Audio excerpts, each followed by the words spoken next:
Hello guys, welcome to StudyGist, the world of educational solutions. StudyGist ऐसा एक unique platform है जहां पे आपको हर एक टाइप का एजुकेशनल सॉल्यूशंस प्रोवाइड किया जाता है। वो आपका कंपटीटिव पॉइंट व्यू से भी फोकस किया जाता है, आपका एकेडमिक पॉइंट ऑफ व्यू से भी फोकस किया जाता है, फिर आपका टीचिंग जो एग्जाम्स होता है उसके पॉइंट ऑफ व्यू भी फोकस किया जाता है, और आपका जो मैनेजमेंट एग्जाम्स है उसका पॉइंट ऑफ व्यू में भी आपको यहाँ पे सॉल्यूशंस भी प्रोवाइड किया जाता है। तो आज हम लोग का जो मुद्दा है वो है कंपटीटिव पॉइंट ऑफ व्यू का रेशियो एंड प्रोपोर्शंस। हम लोग पिछले क्लासेस में डिस्कस किए थे कि रेशियो कैसे निकालते हैं, रेशियो किसे कहते हैं, रेशियोज का प्रॉपर्टीज क्या क्या है, प्रोपोर्शन किसे कहते हैं, प्रोपोर्शंस का प्रॉपर्टी क्या क्या है, प्रोपोर्शंस का जो सम्स थोड़ा देखे थे कि कैसे सम्स किया जाता है। तो आज हम लोग देखेंगे, पहले प्रीवियस क्लास में हम लोग ऑलरेडी देख चुके थे कि प्रॉब्लम्स ऑन एजेस कैसे करेंगे, कैसे एप्लीकेशंस था रेशियो प्रोपोर्शंस का। तो उसी टॉपिक से हम लोग आज आगे बढ़ेंगे। आज हम लोग कुछ और प्रॉपर्टीज देखेंगे प्रॉब्लम्स ऑन एजेस का, जैसे कैसे शॉर्टकट में उसको आप कर सकते हैं। मगर मैं फिर से एक बार कहूंगा आपको कि जो फॉर्मूलाज है उसमें आप रटिए नहीं, आप वो प्रैक्टिस कीजिए ताकि वो आपके अंदर समा जाए, वो एकदम दिमाग में आपका बैठ जाए वो फॉर्मूला, ठीक है, वो रटिए नहीं। तो चलिए आज हम लोग फिर से डिस्कस करेंगे आपका प्रॉब्लम्स ऑन एजेस का, जो थोड़ा बहुत और जो फॉर्मूलाज बाकी है, शॉर्टकट ट्रिक्स जो बाकी है वो देखेंगे और सीखेंगे, और थोड़े एप्लीकेशंस देखेंगे। चलिए शुरू करते हैं। जाने से पहले एक बार फिर से बता देता हूँ, हम लोग का आप जो YouTube चैनल है यहाँ पे आप सब्सक्राइब कर सकते हैं, ताकि आपका जो हम लोग का जो भी वीडियो आपको पहली बार अपलोड होता है चैनल में वो आपको सबसे पहले मिल जाए। और आपका हम लोग का जो फेसबुक पेज है यहाँ पे आप फॉलो कर सकते हैं। हम लोग का जो टेलीग्राम चैनल है आप देख सकते हैं, यहाँ पे लिंक दिया है StudyGist, ये हम लोग का लोगो है, ये देख के आप टेलीग्राम चैनल भी हम लोग का फॉलो कर सकते हैं, हम लोग का इंस्टाग्राम फॉलो कर सकते हैं, हम लोग का जो व्हाट्सएप कम्युनिटी है वहाँ पे ज्वाइन कर सकते हैं। ये सब कम्युनिटी ज्वाइन करने का आपका जो फायदा रहेगा वो है कि आपको जब भी हम लोग लाइव क्लासेस प्रोवाइड कराएंगे, जब भी आपका कोई रीडिंग मटेरियल हो गया, PDF नोट्स हो गया, प्रीवियस ईयर क्वेश्चन पेपर हो गया, आपका डाउट्स हो गया, तो ये 1-on-1 बेसिस में आपका क्लियर हो जाएगा, आपको सब कुछ प्रोवाइड हो जाएगा। तो हम लोग का कम्युनिटी फॉलो करना ना भूलिए, जल्द से जल्द हम लोग का कम्युनिटी फॉलो कर लीजिए। चलिए आज के टॉपिक पे आते हैं। ऑलरेडी हम लोग देखे थे कि लास्ट क्लास में कि प्रॉब्लम्स ऑन एजेस क्या है, कैसे हम लोग सॉल्व करते हैं, एजेस का जो कुछ इंपॉर्टेंट पॉइंट्स है वो हम लोग डिस्कस किए थे। जो नहीं देखे होंगे तो पहले वो वीडियो आप लोग पहले देख लीजिए, प्रॉब्लम्स ऑन एजेस का पहला वो वीडियोस देखने के बाद ये वीडियो फॉलो कीजिए। तो आगे हम लोग बढ़ेंगे। आज का हम लोग का जो मेथड है यहाँ पे दिया है, if the sum of present age of A and B is S years. मान लीजिए ए और बी दो बंदा है, उसका जो प्रेजेंट ईयर है एज है वो एस ईयर्स है, ठीक है। तो if T years ago the age of A was n times of B, A और इसका जो दिया है एस ईयर्स दिया है, ठीक है। टी ईयर्स एगो मतलब a माइनस टी, और आपका बी का भी हो जाएगा b माइनस टी, दोनों का एक साथ घटेगा ना, इसके लिए ईयर घट रहा है तो इसके लिए भी ईयर घटेगा, डायरेक्टली प्रोपोर्शनल है, हम लोग डिस्कस किए थे। तो T years ago the age of A was, A जो था ये n टाइम्स इंटू n, इसका n टाइम्स था, n times of age of B then, ठीक है, इसका n टाइम्स था। ये आपका सिचुएशन दिया है। ऐसा अगर सिचुएशन आपको दिया रहेगा तो आप directly present age of A and B निकाल सकते हैं। प्रेजेंटेज ऑफ ए आपका हो जाएगा, प्रेजेंटेज ऑफ ए आपका हो जाएगा SN, मतलब SN मतलब S जितना भी जो जितना भी जो प्रेजेंटेज जो S दिया हुआ है इसका SN minus T into N minus 1 by N plus 1 years. ये आपका A का हो जाएगा, और B का हो जाएगा SN मतलब जो प्रेजेंट है, यहाँ पे कंफ्यूज मत कीजिए, प्रेजेंट जो S दिया है वही वैल्यू है ये, ठीक है। फिर आपका B का हो जाएगा आपका S plus T N minus 1 by N plus 1, ये आपका ईयर्स में हो जाएगा B का वैल्यू। तो डायरेक्टली आप ये फॉर्मूला से इजीली कैलकुलेट कर पाओगे, ए और बी का प्रेजेंटेज निकाल पाओगे। मैं फिर से बता दूंगा आपको कि ये आप रटिए नहीं, ये आप मगअप मत कीजिए, ये आप प्रैक्टिस कीजिए ताकि आपको ये दिमाग में बैठ जाए, ये फॉर्मूला आप भूले ना, ठीक है। तो ये ऐसे करके जब ऐसा सिचुएशन दिया रहेगा हम लोग present age of A and B calculate कर सकते हैं। चलिए आगे बढ़ते हैं। Next property, next shortcut method आपका दिया है, the present age, sum of the present age of A and B is, ये लास्ट वीडियो में देखे थे सम था, सॉरी यहाँ पे हम लोग का सम था, सॉरी यहाँ पे आपका जो सम था ये था ए एंड बी, तो यहाँ पर भी आपका सम है। नेक्स्ट जो प्रॉपर्टी है यहाँ पर भी आपका सम है। तो यहाँ पर जो present age of A and B का जो सम है, ए प्लस बी का जो सम है, इसका आपका दिया है एस ईयर्स, ठीक है। If T year hence the age of A would be n times the age of B. T year hence मतलब इसका भी a प्लस टी हो जाएगा और b का भी b प्लस टी हो जाएगा। तो ये जो सिचुएशन है इसमें दिया है ये n टाइम्स होगा b प्लस टी का, ठीक है। ये अगर सिचुएशन है तो इसमें हम लोग कैलकुलेट कर पाएंगे present age of A. Present age of A आपका हो जाएगा S N plus T two T into n minus one by n plus one. ये आपका डायरेक्ट फॉर्मूला बन जाएगा डायरेक्टली जब आप ए का प्रेजेंटेज निकालोगे। फिर बी का प्रेजेंटेज निकालने के लिए आप यहां पे कर सकते हो S minus T into N minus one by N plus one years. ये आपका शॉर्ट मेथड हो गया। डायरेक्टली अगर ये सिचुएशन आपको दिया रहता है, मान लीजिए कोई भी वैल्यू हो, ए प्लस बी का, एस का वैल्यू कुछ भी दिया है, एन का वैल्यू कुछ भी दिया है, ऐसा अगर सिनारियो रहा तो डायरेक्टली आप इस फॉर्मूला यूज करके आप directly present age of A and B calculate कर पाओगे, ठीक है। तो ये आपका शॉर्टकट ट्रिक हो गया था। मैं फिर से बोलूंगा कि नहीं, ये आप डायरेक्ट प्रैक्टिस कीजिए, याद मत कीजिए, प्रैक्टिस कीजिए ताकि आप ये एकदम इजीली आपका ये अंदर बैठ जाए, ठीक है। चलिए नेक्स्ट शॉर्टकट मेथड देखेंगे। यहाँ पे दिया गया if the ratio of present age of A and B is A is to B. A और बी का जो रेशियो है ये दिया है ए बाई बी, मतलब ए इज टू बी, ठीक है, ए इज टू बी दिया है। T year sense the ratio मतलब ए प्लस टी हो जाएगा और बी प्लस बी टी हो जाएगा। तो इसका भी रेशियो दिया है सी बाई डी, ठीक है, सी इज टू डी मतलब सी इज टू डी। तो ऐसा सिचुएशन अगर दिया रहेगा तो ए का जो प्रेजेंटेज होगा, हम लोग डायरेक्टली कैलकुलेट कर पाएंगे ए इंटू टी मतलब A into D C minus D by A D minus B C years. मतलब यहाँ पर जो वैल्यू है ये ए हो गया, टी यहाँ पे जो वैल्यू है टी यहाँ पे हो गया, सी का जो वैल्यू है सी यहाँ पे हो गया, डी का जो वैल्यू है डी यहाँ पे हो गया और बी का वैल्यू है बी यहाँ पे हो गया, ठीक है। बी का वैसे प्रेजेंटेज बी का भी निकाल पाएंगे। बी का कैसे निकाल पाएंगे? बी का हो जाएगा आपका B T C minus D by A D minus B C years. ये आपका present age of A and B का आप निकाल पाओगे डायरेक्टली। ए एंड बी का प्रेजेंटेज आप ये फॉर्मूला से कैलकुलेट कर पाओगे डायरेक्टली। तो ये सब फॉर्मूला आप रटिए नहीं, ये आप प्रैक्टिस करके आप याद रखिए, ठीक है। आगे बढ़ते हैं। अगर इसी सम में जो लास्ट प्रॉपर्टी दिया थे उसी अगर प्रॉपर्टी में if the difference is given, अगर मान लीजिए यहाँ पे देखिए अगर दे देगा टी ईयर्स हेंस होगा, तो अगर मान लीजिए कि डिफरेंस अगर रहेगा मतलब प्रीवियस ईयर्स रहेगा, तो उसी केस में आपका हो जाएगा फॉर्मूला जो यहाँ पे हो जाएगा प्रेजेंट एज ऑफ ए हो जाएगा डी एन, जो डिफरेंस रहेगा ए का difference minus T N minus one by N minus one. ये आपका हो जाएगा डिफरेंस। और प्रेजेंट एज ऑफ बी आपका हो जाएगा डी मतलब difference into T N minus one by N minus one. ये आपका हो जाएगा जो डिफरेंस आपका दिया हुआ है, ठीक है। ये आपका हो जाएगा जो डिफरेंस आपका दिया हुआ है। तो ऐसे करके हम लोग निकालेंगे कि शॉर्टकट में जब ऐसा सिचुएशन दिया रहेगा तो उसका लिए फॉर्मूला क्या होगा, ऐसे निकाल पाएंगे हम लोग, ठीक है। चलिए आगे बढ़ते हैं।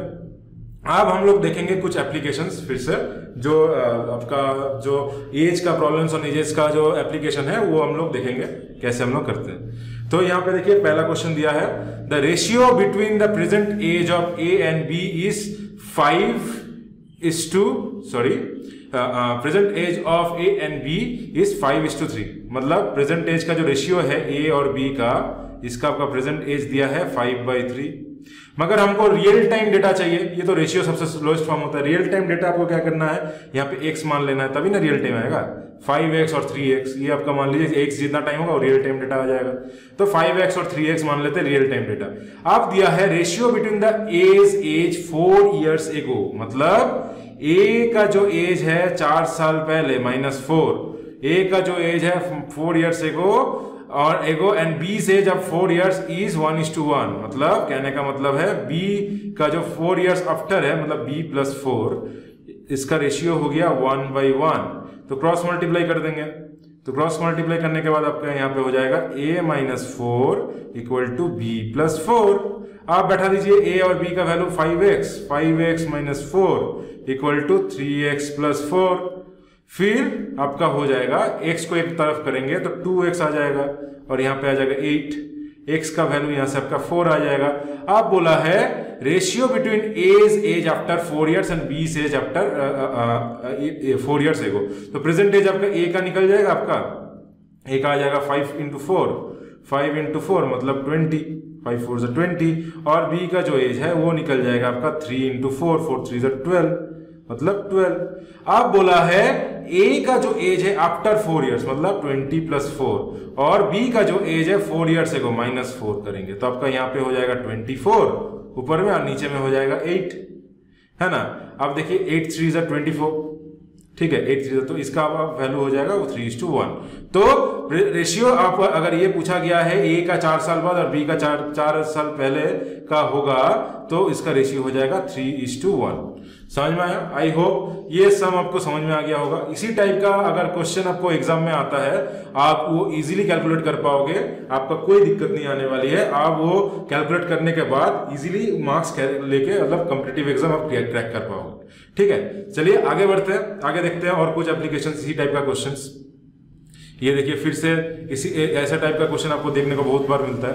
यहाँ पे दिया गया है गीता's mother was 4 times गीता's age 10 years ago। 10 साल पहले गीता का मान लेते हैं, गीता's mother का एज मान लीजिए अभी प्रेजेंट एज मदर्स का m, और गीता का मान लेते हैं प्रेजेंट एज g है। तो 10 साल पहले मदर्स का भी m-10 हो जाएगा और गीता का भी g-10 हो जाएगा। आप क्या बोला है? गीता's mother was 4 times at गीता's age 10 years ago। गीता's mother was 4 times the गीता's age 10 years ago। मतलब यहाँ पे आप कर सकते हैं m-10 इक्वल टू 4g-40। तो यहाँ से आप कैलकुलेट कर पाएंगे, अगर करेंगे 4g-m इज इक्वल टू 30, है ना। 40 इधर चला जाएगा, 40 में से 30, तो 4g-m इक्वल टू 30 आपका आंसर। यहाँ पे क्या आपका जो आपका जो इक्वेशन है फॉर्म हो गया। आप बोला है 10 years आफ्टर 10 years मतलब प्रेजेंट एज। प्रेजेंट एज का जो रिलेशन है वो दिया है mother will be twice as old as Gita, m is equal to 2g। ये आपका प्रेजेंट एज 10 years आफ्टर बोला मतलब प्रेजेंट एज हो गया ना। ये 10 साल पहले का था, अभी प्रेजेंट एज आपका ये आपका रिलेशन दिया है। तो यहाँ का जो मदर्स का जो वैल्यू आया 2g आया, 2g को हम लोग यहाँ पे पुट करेंगे। ये जो 2g वैल्यू है हम यहाँ पे आपका पुट कर देंगे यहाँ पे, ठीक है। तो यहाँ पे पुट करने से आपको आ जाएगा 4g-2g इक्वल टू 30, मतलब 4 - 2 2g इक्वल टू 30, g का आपका हो जाएगा 15 years। तो गीता का जो प्रेजेंट एज है वो आपका हो जाएगा 15 years हो जाएगा आपका प्रेजेंट एज ऑफ गीता। तो इसी टाइप का प्रॉब्लम सबको देखने को मिलता है कॉम्पिटिटिव पॉइंट ऑफ व्यू। तो ज्यादा हार्ड नहीं है कॉम्पिटिटिव पॉइंट ऑफ व्यू। जितना आप प्रैक्टिस करोगे, जितना वैरायटीज ऑफ क्वेश्चन आप प्रैक्टिस करोगे, जितना आप मैथ्स का एक ही आपका सोल्यूशन है। मैथ्स में अगर अच्छा बनना है आपको, एक ही सोल्यूशन है, वो है आपका practice practice practice and practice. जितना आप प्रैक्टिस करोगे उतना आप निखर के आओगे मैथ्स में, उतना आपका दिमाग चलेगा, उतना आप निखर के आओगे, आपका मैथ्स इंप्रूव होगा। ठीक है, तो प्रैक्टिस ऑलवेज करते रहिए। कॉम्पिटिटिव पॉइंट ऑफ व्यू से प्रैक्टिस ही आपको मार्क्स दिला पाएगा, ये सब्जेक्ट क्लियर करा पाएगा। ठीक है, चलिए आगे बढ़ते हैं। नेक्स्ट आपका दिया है कि x said to y, बहुत ही अच्छा क्वेश्चन है। x said to y, I am twice as old as you are when I was as old as you are now। मतलब यहां पे दिया है x बोला, दो बंदा है x और y। x बोला I am twice as old as you are, I am twice as old as you are when I was as old as you are now। मतलब प्रेजेंट एज आपका x का हो गया 2y। बात समझिए, यहाँ पे आपका बोला है as old as you are now, मतलब प्रेजेंट एज। तो ये आपका प्रेजेंट सिनारियो का जो सोल्यूशन मतलब सिनारियो दिया हुआ है, मतलब x/y का जो रेशियो है वो हो गया 2:1। ठीक है, ये बोला गया है। ठीक है, तो sum of their ages x + y का जो एजेस का सम है वो आपका दिया है 42 ईयर्स। ठीक है, 42 ईयर्स दिया हुआ है। तो प्रेजेंट एज आपको निकालने बोला है। तो बहुत ही ईजी है, x का वैल्यू यहाँ पे 2y है तो बैठा दीजिए। 2y प्लस वाई आपका हो गया 42, मतलब 3y आपका हो गया 42, मतलब कितना हो गया, 3 से कटेंगे तो 3 1 जा 3, 3 4 जा 12, 14 ईयर्स, जो y का वैल्यू है 14 ईयर्स। और x का वैल्यू क्या हो जाएगा 2y, मतलब 2 इंटू 14 ईयर्स, मतलब 28 ईयर्स। तो यहां पे देखिए आप क्रॉस चेक भी कर सकते हैं, सम ऑफ देयर एजेस इज 42 दिया है, तो एक का अगर x का अगर 28 होता है प्लस आपका जो अगर 14 होता है तो कितना आएगा, 14 प्लस 28 से 38 प्लस ये 42, क्रॉस चेक हो गया। फिर यहाँ पे देख सकते हैं, यहाँ पे बोला twice as old as you are now, मतलब इसका देखिए 28 है, इसका 14 है, तो x का जो है x इक्वल टू 2y, तो ये आपका करंट सिचुएशन भी है। तो ऐसे आप क्रॉस चेक भी कर सकते हैं, जो ये सोल्यूशन ठीक है कि नहीं, ये आप क्रॉस चेक भी कर सकते हैं। तो इसी टाइप का प्रॉब्लम आपको देखने को मिलता है एग्जाम में। इसमें थोड़ा सा लेवल बढ़ जाएगा जब आप मेंस के लिए, बैंक का मेंस के लिए बढ़ोगे, उसके लिए हम लोग फिर से वो कराएंगे, वो लेवल में आपको मिल जाएगा, वो हम लोग दिखाएंगे कि वो मेंस में कैसे पूछा जाता है। ये सब आपका प्रीलिम्स लेवल में आता है, मैक्सिमम आपका एसएससी में पूछा जाता है ये सब टाइप के सवाल टायर 1 में। तो पहले हम लोग ऐसा टाइप का दिखेंगे। आपका बेस, अगर यहां से आपका बेस क्लियर होगा, ये बेस आपका क्लियर होगा, तो आप जितना भी आपका कॉम्प्लिकेटेड सम्स रहेगा वो आप इजीली कर पाओगे। चलिए आगे बढ़ते हैं। नेक्स्ट सवाल, नेक्स्ट प्रॉब्लम दिया है, the average age of 30 boys in a class is 15 years, है ना। एवरेज एज ऑफ, ये एवरेज का क्वेश्चन है। एवरेज का हम लोग जब सीखेंगे इससे और विस्तार से जानेंगे। अभी का फिलहाल देख लीजिए क्या है, नेक्स्ट क्लास में हम लोग एवरेज भी करेंगे, तो इसका अभी विस्तार से देख लीजिए, मतलब ये चैप्टर के बाद हम लोग एवरेज करेंगे, तो ये इसका आप विस्तार से देखेंगे अभी वहां पे। अभी तो यहाँ पे फिलहाल तो समझ लीजिए क्या है। तो 30 लड़के का क्लास में 15 ईयर एवरेज एज है, मतलब टोटल एज, टोटल मान लीजिए x है, x बाई 15 करेंगे तो आपका हो जाए x बाई 30 बच्चे बोला है ना, सॉरी, अगर x बाई 30 करेंगे तो 15 आएगा, है ना। तो यहां से आप टोटल एज, ये टोटल एज है, ये टोटल एज है, टोटल एज पूरा क्लास का। तो यहां से आपका टोटल एज हम लोग कैलकुलेट कर पाएंगे, जो टोटल एज क्या है, total age of a class हम लोग निकाल पाएंगे। तो 15 इंटू 30, ये आपका टोटल एज हो जाएगा, मतलब 15 3 45, 450 आपका ईयर्स हो जाएगा टोटल एज, है ना। आप बोला है एक लड़का जिसका एज 20 साल है, 20 ईयर्स है, लेफ्ट द क्लास, ठीक है, लेफ्ट द क्लास। तो इसमें क्या होता है, टोटल एज से अभी क्या होगा, 20 तो चला गया, माइनस कर देंगे 20। और क्या बोला है, 2 new boys came in the place of the in his place whose ages differ by 5 years, मतलब एक का अगर हो जाएगा, अगर x मान लेते हैं, तो दूसरे का हो जाएगा x प्लस 5, तभी ना डिफरेंस आपका 5 आएगा। यहाँ पे देखिए डिफर बाय 5 ईयर्स, तो एक का x मान लेंगे तो x का 5, दूसरा होगा x प्लस 5, तो ये दोनों यहाँ पे आ गया, तो ऐड कर देंगे x प्लस 5 हो गए। यह आपका टोटल सिनेरियो हो गया। आप क्या बोला, if average age of all the boys now in the class remain 15 years, the age of the younger newcomer, मतलब x का जो एज है ये पूछा है, यंगर न्यू कमर, ठीक है, यंगर न्यू कमर का आपका एज पूछा गया है। तो अभी क्या है, average age of all the boys now वो 15 ही रह रहा है, मगर यहाँ पे देखिए स्टूडेंट इंक्रीज हो गया, एक जा रहा है तो 29 हो गया, 29 बच रहा है, यहाँ से एक चला गया, 30 में से एक चला गया तो 29 बच रहा है, मगर उसके जगह पे 2 और आ गया, 2 और आ गया, तो टोटल आपका कितना हो गया बंदा 31। यहाँ पे देखिए 30 है, एक चला गया -1 तो 29 प्लस 2 और आ गया तो 31, तो ये अभी 31 ऐसे आ गया आपका। तो इसका दिया है टोटल 15, मतलब कह सकते हैं यहाँ पे 435, मतलब माइनस करेंगे तो 430 होगा plus 5, 435 plus 2x equal to लिख सकते हैं 15 इंटू 31, मतलब आपका हो जाएगा 450, 465, है ना, 465। तो यहां से हम लोग कैलकुलेट कर सकते हैं 2x इक्वल टू 465 माइनस 435 आपका हो जाएगा 30, तो x का वैल्यू हो जाएगा 15। तो यंगर बॉय आपका पूछा है, x का वैल्यू आपका पूछा है ना, तो यंगर जो बॉय होगा उसका एज आपका हो जाएगा 15 आपका हो जाएगा यंगर बॉय का एज। तो इसी तरीके से हम लोग का जो सवाल है ये सब हम लोग एग्जाम पॉइंट ऑफ व्यू ऐसे हम लोग सॉल्व कर पाएंगे। ऐसा सवाल मैं अभी गारंटी के साथ कह सकता हूँ, ये जो अभी सवाल कुछ देखे हैं इसी टाइप का अगर प्रॉब्लम आपको एग्जाम में आता है तो ये आप हंस के जवाब दे सकते हो, इजीली जवाब दे सकते हो, और जितना प्रैक्टिस करोगे उतना जल्दी आप सॉल्व कर पाओगे।